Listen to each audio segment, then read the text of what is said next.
dengan tuntutan rakyat, pemerintah yang bersih. Siapa yang tidak patuh, saya akan tindak.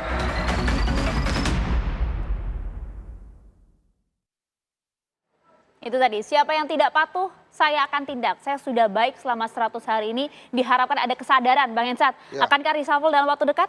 Ya mungkin aja gitu ya. Kan dari hasil surveinya Kedai Kopi yang kemarin, terbaru nih. Itu ada yang tidak puas memang. Dan penyumbang terbesar ketidakpuasan publik terhadap pemerintahan Prabowo, itu perilaku pembantunya yang buruk gitu kata masyarakat. Jadi kalau kemudian Pak Prabowo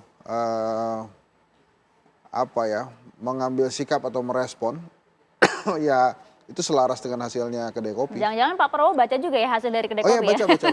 Kelihatannya memang baca sih. Soalnya mirip data-datanya. Timingnya pas, oke. Ya. Dan terus dari penilaian masyarakat juga, ada 38% bilang bahwa sebetulnya kabinet ini kan cuma bagi-bagi kursi aja. 38%, yang 50% lebih itu memang lebih ke kebutuhan Pak Prabowo. Ini ngomongin kabinet jadi batuk-batuk. Kenapa sih, Bang? Mungkin ada yang nggak dicolek-colek kan mungkin sama Bang ada yang Hasbi ya? kesandung-sandung nih gitu ya. Jadi menurut saya kalau memang itu terjadi ya nggak apa-apa juga karena ada 3 biasanya alasan presiden melaksanakan reshuffle itu. Yang pertama adalah subjektivitas, like and dislike. Kemudian yang kedua kinerja, ya ada rapornya pasti. Kemudian yang ketiga politis gitu. Perhitungan politis ini diperhitungkan. Apalagi kan akan ada keputusan MK kan partai yang sudah terverifikasi boleh mengajukan calon sendiri. Ini memang berat ngomongin kabinet ini. Nah itu dia, ini kami juga hadirkan di layar kaca Anda pemirsa jumlah menteri dan juga wakil menteri berdasarkan dengan partai politik. Karena kalau kita lihat secara keseluruhan begitu ya, jumlah pembantu presiden baik itu menteri, kemudian staf khusus, hingga kemudian utusan presiden jumlahnya cukup besar ya, ada 134 di sana Bang Hensa. Nah makanya kalaupun terjadi reshuffle itu kan nggak mungkin 1-2 aja. Kan masyarakat. Anda yakinnya kan besar-besaran nih reshuffle ya? Lah ini anggotanya gede. 100-an lebih gitu. Kalau cuma 1-2 aja kan nggak kerasa. Waktu Pak Jokowi aja kan minimal 3-4 menteri. Tapi kan itu sedikit, 34 gitu. Pak SBY juga sedikit. Kalau ini kan banyak. Jadi kalau cuma ganti 3-4 orang, ya orang nggak ngelihat ada reshuffle-nya kan. Ini ya mungkin justru jangan-jangan nanti yang dinilai adalah faktor yang nomor 1 itu. Faktor subjektivitas, like and dislike. Nah sebetulnya misalnya Wamen ya. Wamen ini kan adanya tuh pertama di zaman SBY dan itu untuk karir ASN. Jadi setelah jadi dirjen, kalau masih ada umur gitu ya, mereka bisa naik jadi wakil menteri itu. Tapi di era Pak Jokowi kan jadi jabatan politik. Nah di era Pak Prabowo, jabatan politik juga. Bahkan lebih-lebih gitu, ada beberapa kementerian yang mungkin tidak terlalu strategis punya wakil menteri lebih dari 1, bahkan ada yang 3 gitu ya. Sehingga ini gede banget gerbongnya. Dan serunya lagi, mungkin para wakil menteri itu juga nggak merasa menteri itu atasannya. Karena sama-sama dilantik oleh presiden kan. Dan kita sudah lihat beberapa kali ada menteri dan wakil menteri yang nggak kompak gitu. Nah, yang mana tuh Bang? Ya Ayah lebih paham lah ya, kan tinggal dilihat aja filenya TV One gitu. Terus juga ada beberapa case memang yang meresahkan masyarakat kan. Yang tadi kalau dari hasil survei yang Kedai Kopi, perilaku menteri yang buruk. Dari di demo oleh ASN, hingga yang awal-awal misalnya langsung minta anggaran besar atau menggunakan kop surat, terus kemudian ada case pagar laut yang terakhir. Itu dia Bang, sebelum kita bahas ya bagaimana kemudian rapot merah maupun juga rapot hijau dari para menteri di Kabinet Merah Putih, kita coba dengarkan terlebih dahulu pernyataan dari Presiden Prabowo. Betulkah kemudian sinyal-sinyal reshuffle ini nampaknya tidak akan 1-2 menteri saja yang diganti? Kita dengarkan berikut ini. Jadi begini, kita ingin rakyat menuntut pemerintah yang bersih, yang benar, yang bekerja dengan benar. Jadi saya ingin tegakkan itu, ya. Jadi kepentingan hanya untuk bangsa rakyat, tidak ada kepentingan lain. Yang tidak mau bekerja benar-benar untuk rakyat, ya saya akan singkirkan, ya. Mau lebih jelas lagi? Ya. Oke. Terima kasih.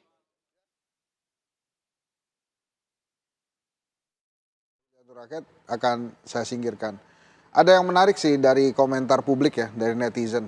Dia mengatakan bahwa Pak Prabowo ini dibantu oleh alam dalam menyeleksi pembantu-pembantunya. Tapi memang bantuan alam itu quote and quote yang terakhir-terakhir ini nggak enak tuh. Misalnya ada antrian gas LPG, ada yang meninggal. Kemudian di jalanan juga ada korban jiwa hingga 8 yang meninggal pada saat peristiwa di jalan tol Gerbang Ciawi. Yang itu membuat akhirnya kita lebih mengenal siapa Menteri Perhubungan kita kan. Oh ini Menteri Perhubungan kita gitu. Jadi memang banyak hal yang kemudian muncul secara perlahan ke permukaan untuk menunjukkan kinerjanya masing-masing. Mungkin dan yang paling menghebohkan menurut saya adalah tudingan dari Menteri PU kepada Menteri Sri Mulyani. Anggaran IKN pembangunannya susah dilanjutkan nih, anggarannya dipotong sama Sri Mulyani gitu. Nah itu kan seru sendiri tuh. Nah, itu dia. Jadi memang betul juga, ya memang bukan hal bercandaan ya pada saat ada idiom yang mengatakan maha benar netizen dengan segala X-nya gitu ya. Nah ini kelihatannya juga kejadian. Nah masing-masing menteri ini pada saat ditanya gimana IKN, nggak ada anggarannya dipotong sama Sri Mulyani. Enak Itu aja dia yang gitu mungkin gitu. nanti kita akan tanyakan ke Bang Henry apakah betul ya ini karena berdasarkan opini publik kemudian Presiden menyatakan hal ini. Tapi sebelumnya saya mau ke Bang Doli dulu. Bang Doli, nampaknya Bang Hensal menilai ini betul akan reshuffle dalam waktu dekat. Bahkan bukan cuma 1-2 akan besar-besaran nih. Golkar bagaimana melihatnya, kan banyak juga menteri di Kabinet Merah Putih. Bang Doli. Ya tentu kami sebagai partai bagian dari koalisi pemerintahan ya yang memberikan dukungan penuh dari awal kepada Pak Prabowo dan Pak Gibran sebagai calon presiden, wakil presiden dan kemudian terpilih jadi presiden, wakil presiden. Ini kan memberikan dukungan penuh, itu komitmen kami. Termasuk apa yang dilakukan dan akan apa yang sudah diambil dari kebijakan. Apalagi kalau kemudian nanti memang presiden menggunakan hak-haknya dan salah satu haknya itu adalah melakukan reshuffle, ya itu hak prerogatif. Jadi itu adalah bagian dari dukungan dan komitmen kami terhadap semua kebijakan yang diambil oleh Pak Prabowo sebagai presiden. Jadi kalaupun pada akhirnya nanti ada reshuffle, ya itu memang kewenangan dan hak presiden yang memang tidak bisa dihalangi, suka atau tidak suka, mau tidak mau ya kita harus semua terima gitu ya. Nah, tinggal persoalannya adalah tentu Pak Presiden mempunyai pertimbangan sendiri kenapa harus dilaksanakan reshuffle dan kemudian kapan itu dilaksanakan reshuffle kabinet itu dan kemudian siapa-siapa saja yang akan diganti dan siapa yang dimasukkan. Tentu Pak Presiden punya standar penilaian sendiri terhadap itu. Dan penilaian itu menurut saya ya, saya kira waktu penilaiannya penuh. Ketika pada saat mereka semua menteri-menteri ini dilantik, wakil menteri ini dilantik sebagai menteri dan wakil menteri, ya pada saat itu juga lah proses penilaian itu terjadi sampai saat ini, sampai nanti reshuffle itu betul-betul memang terjadi. Bang Doli. Nah, dan kami ya. Ya, kalau Anda tadi sampaikan siapa dan juga bagaimana, kalau menurut Anda sendiri sebenarnya bagaimana kemudian kinerja dari para menteri yang merupakan juga kader Partai Golkar selama ini di Kabinet Merah Putih? Iya, kami alhamdulillah diberi kepercayaan ya kepada Pak Prabowo untuk membantu beliau di kabinet. Ada 8 orang yang menjadi menteri, ada 3 orang yang menjadi wakil menteri gitu. Kami tentu berterima kasih karena Pak Prabowo memberikan apresiasi yang luar biasa terhadap Partai Golkar. Dan ini tentu kami jawab ya, kami mengirimkan kader-kader terbaik kami ya, termasuk salah satunya adalah Ketua Umum Pak Bahlil Lahdia yang tentu mereka ini adalah orang-orang yang sudah teruji, punya pengalaman ya tentang pengabdian, pengalaman bekerja dan seterusnya di dalam bidang pemerintahan. Dan juga adalah selama ini yang kami nilai di partai memang punya kemampuan untuk bisa diberikan posisi pada pos-pos penting membantu presiden sebagai menteri atau wakil menteri.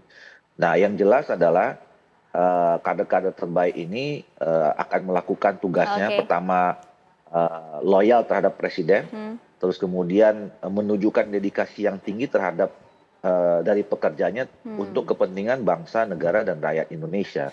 Itu saya kira jaminan yang diberikan oleh Partai Golkar. Gitu. Jaminan Partai Golkar dengan 11 orangnya yang berada di Kabinet Merah Putih nampaknya tetap sejalan menurut Bang Doli. Kalau PKB bagaimana? Kalau kita lihat kan ada 2 orang ya di Kabinet Merah Putih, gitu. Ada Menko, ada yang Menteri. Tapi sebagai pendatang baru di Kim Plus, deg-degan nggak Bang? Oh tidak, kita PKB alhamdulillah kebetulan Ketua Umum kami sebagai salah satu Menko dan juga wakil, dan satu lagi wakil Menteri Perindustrian ya. Kita lihat kinerja Ketua Umum kami alhamdulillah terbaik mungkin. Kalau saya bisa mengatakan, kalau kita lihat di survei terpopuler. Terpopuler salah satu survei bahwa Pak Muhaimin itu terpopuler di antara menteri yang ada. Yang kedua, misalnya data tunggal yang selama ini sekian lama dan sekarang terselesaikan. Dan hubungan PKB Ketua Umum dengan Presiden Pak Prabowo sangat bagus dalam artian berdasarkan kinerja. Dan kita mendukung pemerintahan walaupun kita datang di akhir. Meskipun kalau tadi Bang Hendra sampaikan bahwa reshuffle tuh ada yang berdasarkan subjektivitas, kinerja, dan juga politis nih Bang. Saya rasa PKB hari ini alhamdulillah kinerja menteri yang ada di Kementerian Pak Prabowo bagus semua, sangat bagus menurut saya. Dan yang kedua juga hubungan politis baik, semuanya hubungan baik dan mendukung penuh pemerintahan Pak Prabowo. Oke, menarik. Dan kalau misalnya kita cermati lagi gitu ya, apa yang disampaikan oleh Presiden Prabowo, kan dengan tegasnya gitu sampaikan, bagi siapa yang bandel, dablek, gak nurut gitu ya. Kok sampai keluar kata-kata ini? Jadi penasaran begitu, kalau dirujuk selama ini memang Bang Henrico ada tidak sih kemudian para menterinya begitu ya, yang gak komunikasi gitu dengan Pak Presiden? Ya, makasih Mbak Maria. Kami dari Kantor Komunikasi Kepresidenan tidak punya wewenang untuk menilai kinerja para menteri. Namun kami berterima kasih kepada para netizen, akademisi yang memberikan masukan, kritikan, saran untuk perbaikan kabinet Prabowo Gibran. Yang bisa kami sampaikan dari Kantor Komunikasi Kepresidenan adalah apa yang sudah dinyatakan oleh Presiden. Dan Presiden Prabowo sudah menyampaikan ucapan terima kasih kepada seluruh anggota Kabinet Merah Putih. Banyak hal yang perlu kita syukuri. Kami perlu meluruskan bahwa ini bukan kabinet yang besar, ini kabinet yang terfokus. Kita negara besar, ya, kita 1.340 suku bangsa, ada 280-an juta. Negara kita ini besar sekali. Ya, nomor 4 yang terbesar di planet bumi. Artinya yang diurus itu banyak sekali. Nah, sekali lagi, kalau kita umpamakan pemerintahan ini seperti pertandingan sepak bola yang 90 menit, maka 3 bulan ini setara dengan 5 menit. Nah, dalam 5 menit itu sudah banyak sekali yang dilakukan oleh pemerintahan Prabowo Gibran. Seperti yang misalnya kenaikan UMP 6,5%, kemudian dalam 2 bulan sudah menghemat 3,6 triliun, kemudian waktu Natal dan Tahun Baru itu tarif tol diturunkan, tarif pesawat diturunkan, sekarang haji juga diturunkan, penghapusan utang untuk UMKM, swasembada pangan, kemudian beras, jagung, gula, garam, sekarang kita sudah tidak impor lagi. Dan tadi kami lihat juga di media sosial, para petani mengucapkan terima kasih Pak Prabowo. Itu sekarang dia, Bang. harga gabah kering sudah 6.500. Ucapan terima kasih untuk Presiden Prabowo. Bagaimana kemudian para menteri ini juga bisa kinerja gesit juga sesuai dengan Presiden itu loh. Wakil Presiden kita, Bapak Gibran, itu sudah mengatakan tidak ada visi wakil presiden. Para menteri juga mengatakan tidak ada visi menteri. Semuanya adalah visi dari Presiden kita, Bapak Prabowo Subianto. Karena kepemimpinan itu membutuhkan disiplin, membutuhkan loyalitas. Tapi loyalitas ini kami tekankan bahwa Presiden tidak ingin para menterinya setia terhadap dia, tapi ini kesetiaan yang hakiki, kesetiaan terhadap bangsa dan negara.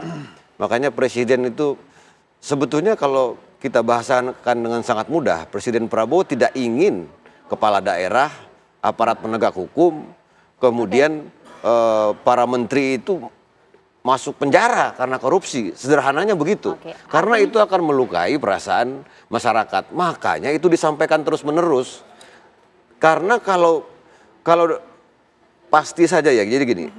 Dalam setiap kesempatan Pak Prabowo itu pasti akan menggunakan kesempatan itu untuk mengingatkan para menteri ini jangan korupsi, jangan pungli, jangan judi online, jangan terlibat penyelundupan, jangan jadi backing kejahatan. Itu terus yang akan disampaikan oleh Presiden Prabowo. Mengingatkan anak-anaknya gitu ya. Setelah Harlah NU ini, kami meyakini Presiden akan terus mengingatkan siapapun itu agar jangan menjadi pengkhianat terhadap negara kesatuan Republik Indonesia. Begitu. Karena kalau kita lihat beberapa waktu terakhir ini kan juga nampaknya ada statement yang berbeda, baik itu antara statement jajaran menteri maupun juga kemudian keputusan dari Presiden. Apakah memang komunikasi antara menteri dan juga Presidennya ini nampaknya lancar atau tidak sih? Sebenarnya itu yang kita ingin tanyakan ya. Bang Hensa mungkin bisa kasih pencerahan sesaat lagi ya Bang ya. Kita tahan dulu.